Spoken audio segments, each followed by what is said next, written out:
We're escorted everywhere by our genial government guide, Mr. Che. Please keep with the party, he joshes whenever we scatter out of the bus like poultry. Mr. Che's talent on the mic gives the tour the flavour of a jolly school trip. There's seldom an opportunity missed to admire North Korea's industrial muscle. Join us in part 2 for a visit to the cement factory.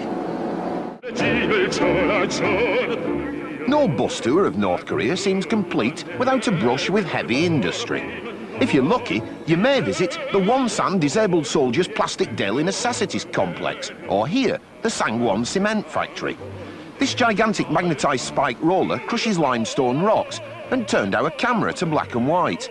A furnace burning powdered anthracite then heats the limestone to 1500 degrees centigrade. Just 2 operators control the flight deck. Not many people work here since it became computerised, says the manager, though he couldn't say where the others had gone. The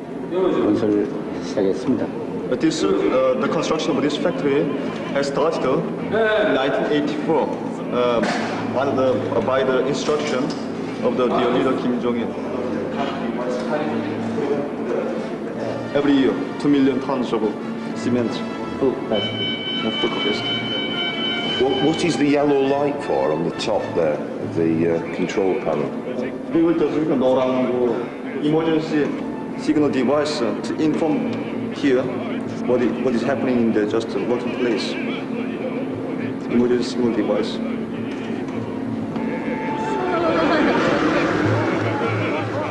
A spontaneous display of affection for the dear leader, on the way to another dizzying achievement, made possible only by his father, the great leader's constant on-the-spot guidance.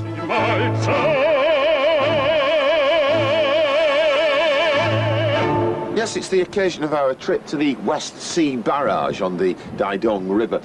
You really can't beat a major maritime engineering achievement for a good day out, in my book. But before the film show, first nip into the gift shop, which sells stuffed pheasants and blue plastic washing up bowls.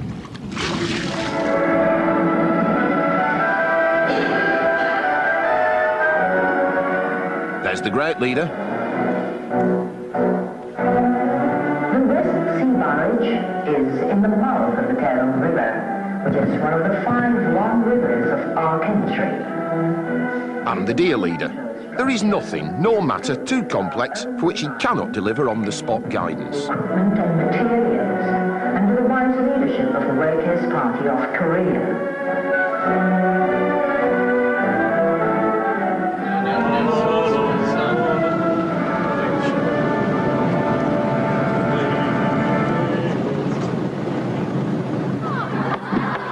Another spontaneous outburst at the east end of the West Sea Barrage. Today is a holiday, and we're about to make history. Mr. Che felt uneasy as we tumbled out of the bus. Physical contact with Korean women is strictly forbidden. This was unthinkable, he chuckled as we rumbled away.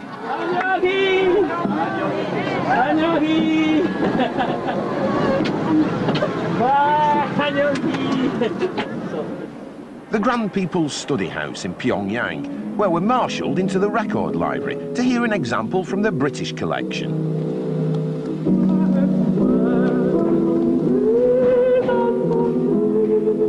Moira Anderson, I believe, singing Annie Laurie.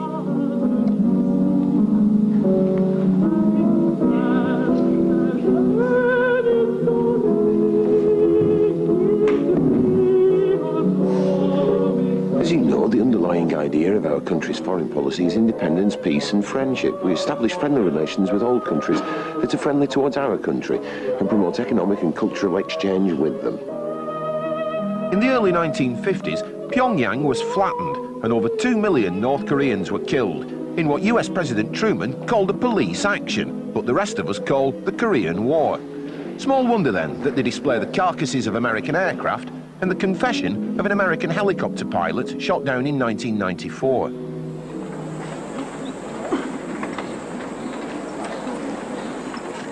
The ancient city of Kaesong survived the war pretty much intact. It's famous for its high-quality ginseng and its tree-lined boulevards. This is rush hour.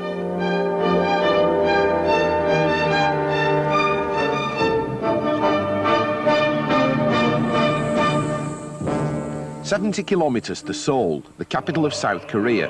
But we won't be driving through. Just a mile or two south, the road stops at one of the most bizarre places on earth. And for reasons no one could explain, we have to cover the number plates of our bus. This is Panmunjom, the border between north and south. And to enter the demilitarised zone, we need a military escort. It's the world's last Cold War land frontier, where the great plates of capitalism and communism grind terrifyingly against each other. North and South Korea are technically still at war. It was only a truce signed here at Panmunjom in July 1953. In the tower is an American GI, eyeball to eyeball through binoculars with a North Korean soldier. Don't look for a fence or a wall. The demarcation line is a row of raised bricks between the blue huts, and the huts straddle the border. To the negotiations table then, where the North and South still hold peace talks. They enter the room from their own ends, and the border runs down the middle of the table. South Korea was not opponent of ours. Our opponent is the USA. Am I technically sitting south of the line now? Am I south of the line now? No. So I'm technically in South Korea? No.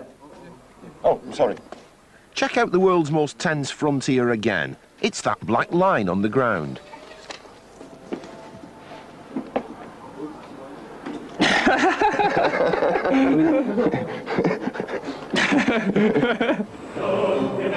The fifth largest army in the world, and its most feared, goes to the fun fair.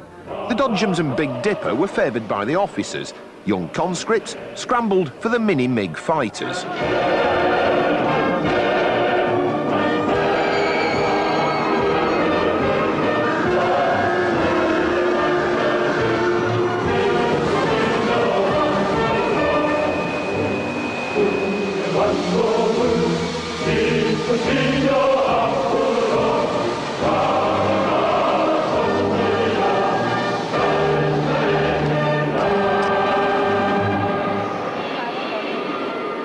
Overdosing on fun, we spend an evening at the Pyongyang bowling alley. There's never a problem getting a lane. What it lacks, I feel, is a portrait of the great leader over each one. But hang on, what's this in the foyer? This bowling ball was used on the 25th of February 1994 by the great leader. I asked what his score had been, but apparently he only fondled it.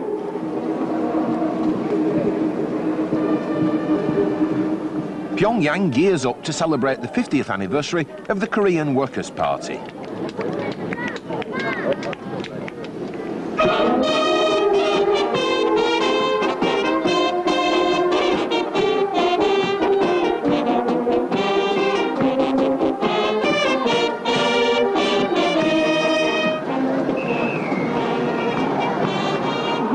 These soldiers are delivering a letter to the dear leader to tell him what a dear leader he is.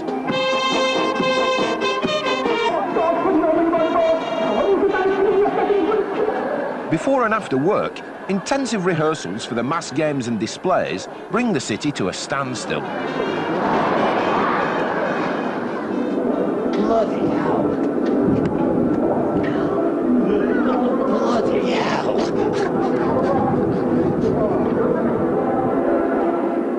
This carpet of humanity is made up of 70,000 people waving plastic flowers. 중국역 계열은 중심에 와서 꼭 같이 맞아들여야 해. 이게 결함입니다. Mr. Che leaned over to me on this balcony and said, "My mum's down there."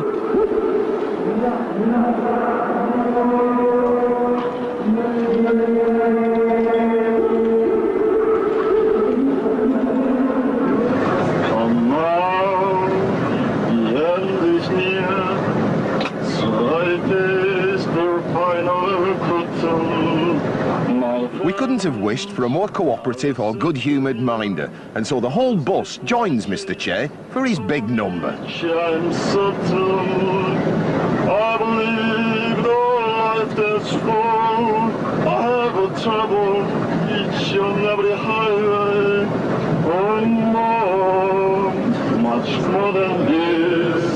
I did it my way.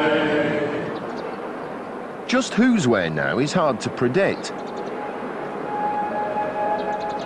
The Dear Leader has not yet been installed into all the positions occupied by his father. The floods and food shortages have driven North Korea to accepting rice from the old enemies, Japan and South Korea. They've given up any nuclear naughtiness in return for 2 docile reactors and a shipment of fuel oil, gifts from the US imperialist aggressor. The fact that the North Koreans let us make this very first travel film suggests things are changing. And to underline this, a government official came up to me just before we left and said the unthinkable. Please, he said, tell your country, Korea is opening its doors.